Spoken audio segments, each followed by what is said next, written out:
some scales.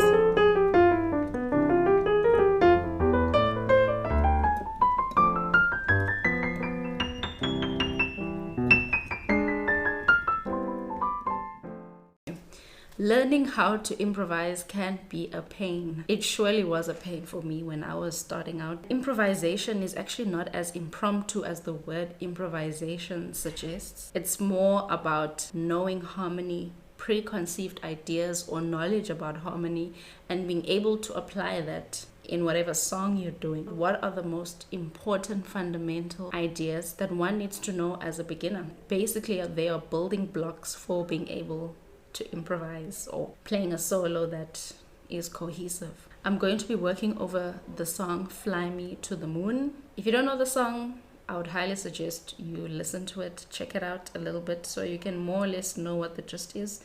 Either way, I'm going to be putting it up on the screen. Concept number 1, you need to know the scale which the song is coming out of, and you need to be able to build the chords using root, third and seventh, because these are the building blocks that make up the chord. And the chord tone really is most of the time what you're trying to target. Good landing places for a phrase or a line.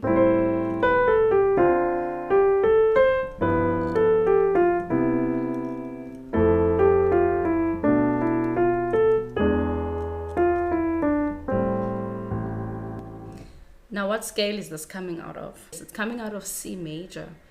Okay. Or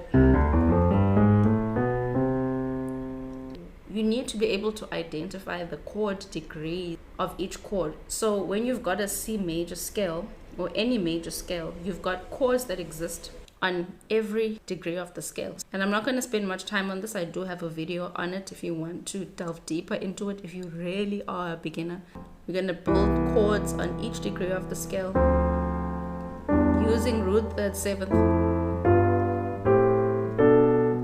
That's chord 1 to chord 7 and back to chord 1. Now we use root, third, seventh for all the chords, with the exception of chord 7, because chord 7 is a half diminished chord. So whenever you have a half diminished chord, you put the 5 in, because the 5th is deliberately altered. It's a minor flat 5 chord. So we'll do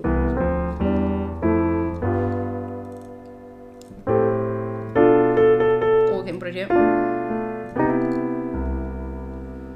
Now, when you're able to play chords on the various degrees of the scale, you'll be able to pinpoint and say, okay, when I'm playing Fly Me to the Moon, I'm actually starting on chord 6. And I put the melody on top. And then it's going to chord 2. Then it goes to chord 5. And then it goes to chord 1. And then it goes to chord 4. It's just that it's not exactly shaped in this root position kind of a way. But if you notice, chord 6 look like that anyway, except with the melody on top. And then we had same thing here. It actually looked exactly the same. Chord 4, then it goes to chord 4. And add the flat 5 as I had said, which now it goes to chord 7.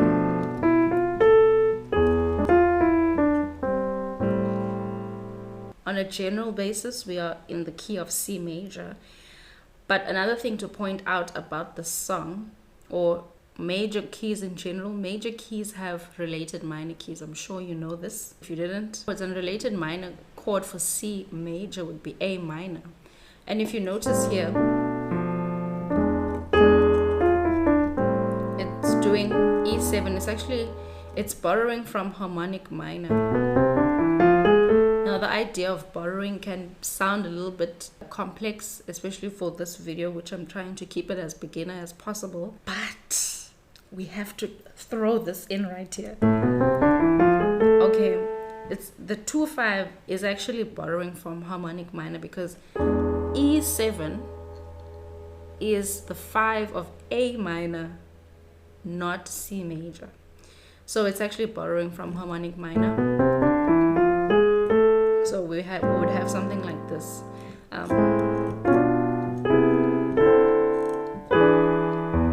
That's chord 5. Again, you can look at the pin. I have a video of harmonic minor scales broken down into chords. Now we know that we're working with two scales, C major and A harmonic minor. And in my opinion, you can use them interchangeably because they are related. But obviously you have to use, that's the thing about improvisation. You have to be sensible with how you use the scales and at various points. For instance, when I'm at the chord 5 of A minor, I would probably use that A harmonic minor there, or harmonic minor starting on the 5.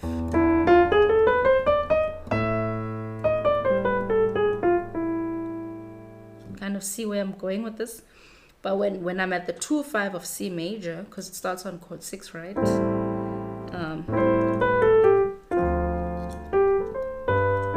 This is the 2-5 of C major. Here, I'll probably use C major, and I'll use bebop major. Bebop major is just a scale that's used a lot in jazz that has a passing step between 5 and 6, which actually helps you to land on the downbeats of the chord tones, land the chord tones on the downbeats. So I'll do.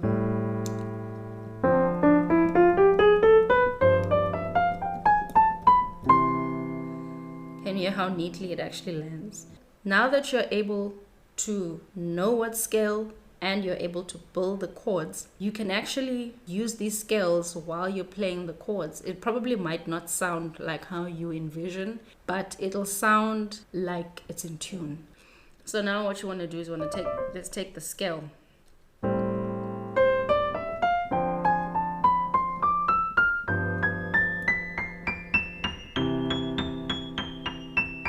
And notice here I did a turnaround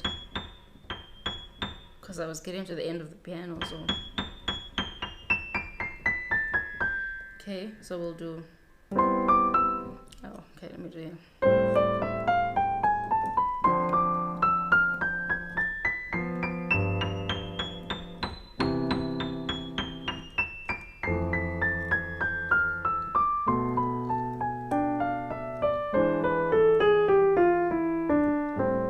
And it landed perfectly on the chord tone. Okay, so be sure to use the bebop major scale. Now we'll try to be creative with it a little bit, so you can do something like, I'll start here by the pivot thing, not pivot, by the pausing step.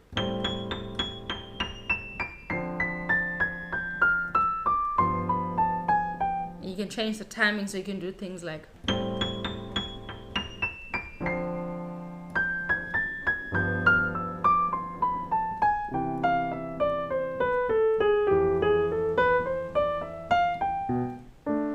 and what about when we get to the A minor? Let's throw in the harmonic minor, but starting on the 5, so we'll do.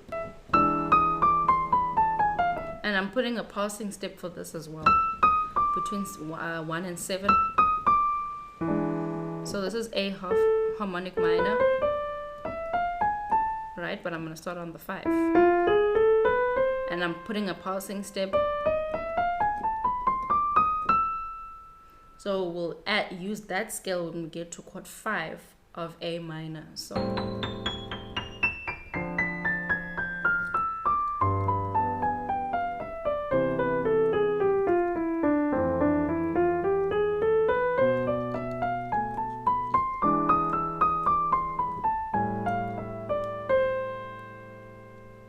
And you can get just about as creative as you want with that. The second part is now you want to land on the chord tones and try to make somewhat of a melody. So not just play it from up and down, because obviously when you get together and play with people, you're not going to be playing scales up and down the piano most of the time. I don't think so. So I'm gonna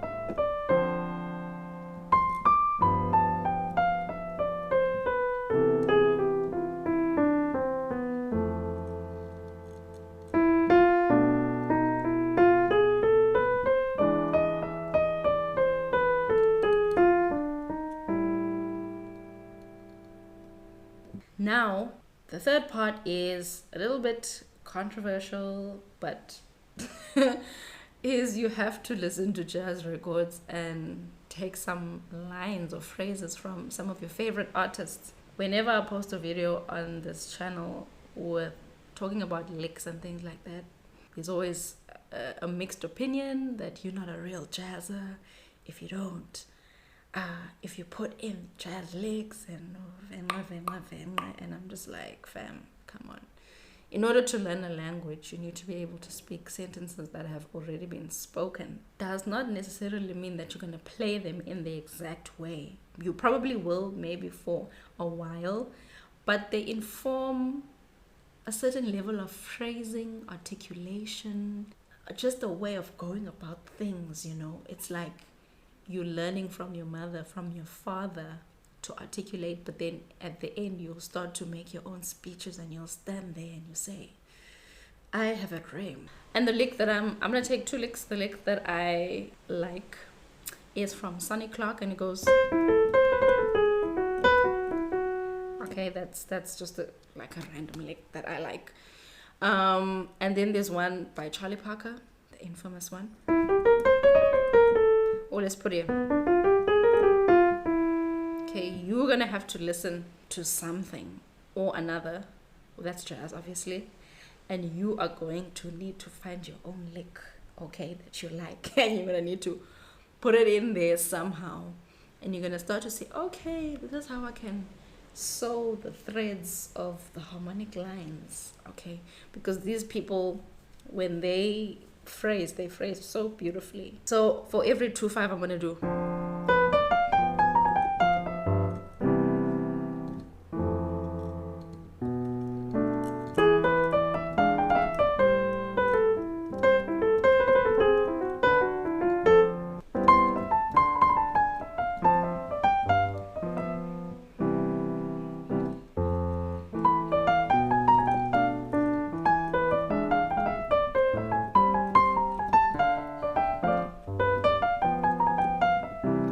Well, I'm going to the B section now.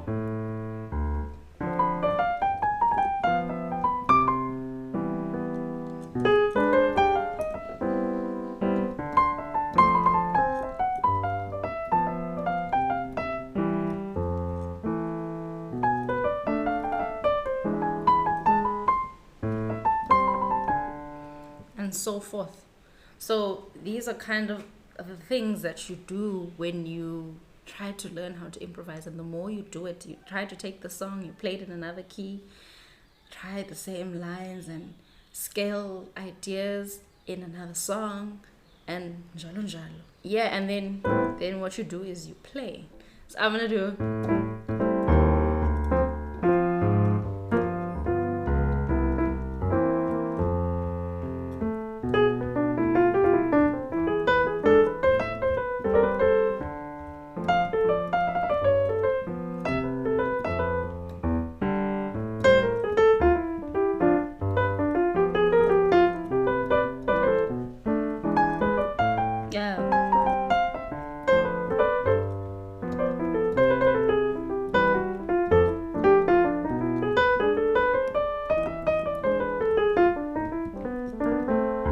Some scales.